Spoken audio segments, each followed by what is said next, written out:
대통령실은 응급실 뺑뺑이는 이전부터 있어왔던 문제라며 지금에 대해 관리 가능한 상황이란 입장입니다.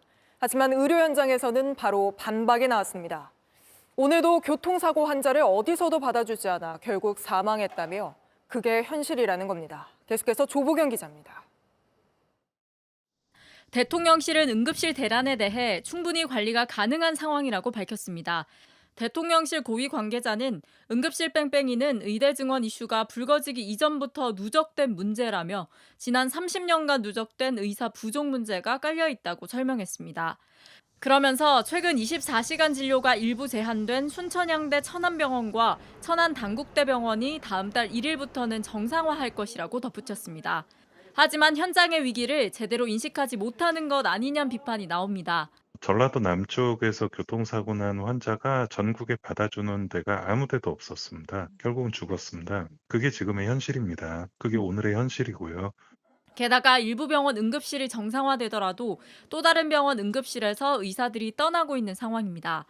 건국대 충주병원에서는 응급실 의사 7명 모두가 최근 사직서를 제출해 해당 지역 응급의료가 무너질 수 있다는 우려가 나옵니다. 또 의사들의 빈자리를 메우던 간호사들이 사흘 뒤 무기한 파업을 예고했습니다. 이른바 빅5 병원은 참여하지 않지만 국립중앙의료원 등 공공병원 31곳과 민간병원 30곳 등 61곳이 참여합니다. 파업에 돌입할 경우 응급실과 분만실 등에서 필수 인력을 유지하겠다고 했지만 입원과 수술 연기 등 의료 공백은 피하기 어렵습니다. JTBC 조보경입니다. 지금 국회에서는 김문수 고용노동부 장관 후보자의 인사청문회도 진행 중입니다. 세월호나 쌍용차 노조를 향해 한 과거 막말 논란에 대해 사과하지 않았고 우리나라 실질 임금이 계속 오르고 있다고 사실과 다른 말을 하기도 했습니다. 특히 이미 대법원 확정 판결까지 났는데도 박근혜 전 대통령은 뇌물을 받을 사람이 아니라며 탄핵은 잘못됐다고 주장했습니다. 이승환 기자입니다. 김문수 고용노동부 장관 후보자는 그동안 박근혜 전 대통령 탄핵이 부당하다고 주장해왔습니다. 오늘 인사청문회에서도 같은 입장이었습니다. 박근혜 대통령 탄핵은 잘못됐기 때문에 역사적으로 다시 재평가될 것으로 보고 있습니다. 대법원에서 확정 판결한 박 전 대통령의 뇌물죄도 부인했습니다. 박근혜 대통령하고는 우리가 같은 학년에 나이도 같고 같이 쭉 살았기 때문에 그분이 뇌물죄로 구속된다면 저도 뇌물죄죠. 그분은 정말 뇌물 줘도 뇌물도 알지도 못하고 받을 사람도 아닙니다. 과거 세월호 참사 유가족과 추모 공간을 폄하했다는 비판을 받았지만 물러서지 않았습니다. 2020년도에 세월호 기억의 공간에 대해서 박원순이 남기고 한 붉은 유산 그리고 재미 봤으면 걷어치워라 이런 얘기 하셨죠? 일단은 세월호를 서울시의 광화문 광장에 추모 공간을 만드는 건 잘못됐다고 생각합니다. 야당은 정책 검증을 이어갔습니다. 근로자의 실질 임금이 지난 2년간 감소하고 있다는 지적에 김 후보자는 처음 듣는 얘기라고 했습니다. 21년부터 계속적으로 좀 실질적 임금이 감소하고 있잖아요. 실질 임금이 감소한다는 말씀을 통계가 있다. 통계가. 국민의힘 의원들은 일부 발언에 문제가 있다는 건 인정하면서도 김 후보자를 감쌌습니다. 소외계층과 또는 취약계층 우리 노동자들한테 많은 이제 관심을 가졌고 소통도 하려고 노력도 이래 하셨고 오늘 청문회는 여야가 김 후보자의 거취를 놓고 공방을 벌이면서 40분간 정회되기도 했습니다. 김 후보자는 자진 사퇴할 의사가 없다고 선을 그었습니다. JTBC 이승환입니다. 여전히 덥긴 하지만 그래도 폭염의 기세가 한풀 꺾이고 있습니다. 우리나라에 찬 공기가 들어올 길이 열린 덕분에 밤 기온이 떨어지면서 가을이 오는 걸 체감할 수 있을 걸로 보입니다. 이혜원 기자입니다. 이번 여름 기록적인 폭염을 불러왔던 한반도 기압계에 변화가 생겼습니다. 그동안은 두 개의 고기압이 이불처럼 우리나라를 이중으로 덮고 있어 대기 위아래가 모두 뜨거웠습니다. 앞으로는 이 두 고기압이 각각 동쪽과 서쪽으로 이동하면서 그 사이로 북쪽에 차고 건조한 공기가 내려올 길이 생겼습니다. 낮에 뜨거워진 열을 밤에 방출하며 식힐 수 있어 내륙 지역에는 조금씩 선선한 밤이 찾아오겠습니다. 그동안은 밤에도 뜨겁고 습한 공기가 열을 붙잡아 쉽게 식지 못하고 열대야가 이어졌습니다. 하지만 무더위가 다 가신 건 아닙니다. 여전히 평년보다 높은 해수면 온도 탓에 더운 공기가 남아 있습니다. 또 이번 주 태풍 산산이 일본을 지나가면서 우리나라엔 동풍이 불게 되는데 바람은 산을 넘으며 뜨거워지기 때문에 수도권 등 서쪽 지역 기온은 끌어올리겠습니다. 태풍이 일본을 통과한 다음 달 1일쯤엔 북쪽에 차고 건조한 공기의 영향을 더 받으며 더위는 다시 좀 누그러지겠습니다. 그 이후에도 고기압의 이동에 따라 일시적으로 폭염과 열대야는 나타날 수 있지만 8월과 같은 더위는 아닐 것으로 보입니다. 기상청은 앞으로 열흘간 전국의 아침 최저기온은 22에서 26도, 낮 최고기온은 30에서 33도 사이일 것으로 전망했습니다. 기록을 경신했던 지난 열흘에 비하면 3도가량 낮은 수준입니다. JTBC 이혜원입니다. 최근 전기차 화재가 잇따르면서 배로 차를 옮길 때도 혼란이 벌어지고 있습니다. 전기차를 실었다 바다 한가운데서 불이 나면 대형 참사가 난다는 이유 때문인데요.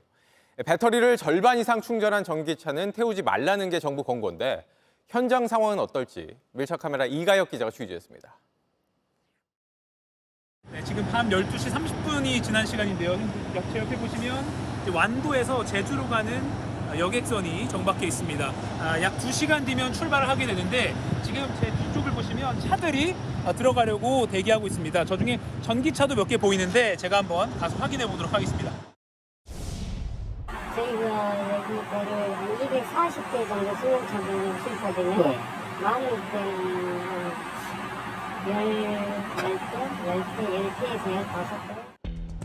이 배를 띄우는 선사는 최근 손님들에게 배터리 충전율 50% 미만 전기차만 실릴 수 있다고 공지했습니다. 또 사고 이력이 있으면 탈 수 없다고도 알렸습니다. 해양수산부의 가이드라인에 따른 겁니다. 제주도로 돌아가는 배를 기다리는 현대 아이오닉5 전기차 차주. 항구 도착 전 이른바 쪼개기 충전을 해야 했습니다. 그냥 여기 50% 이내로 만들어 보려고 하나, 둘, 셋, 4번, 5, 6번 충전도 시켰죠. 그러니까 조금씩 하고 또 그쵸, 나오시고 예.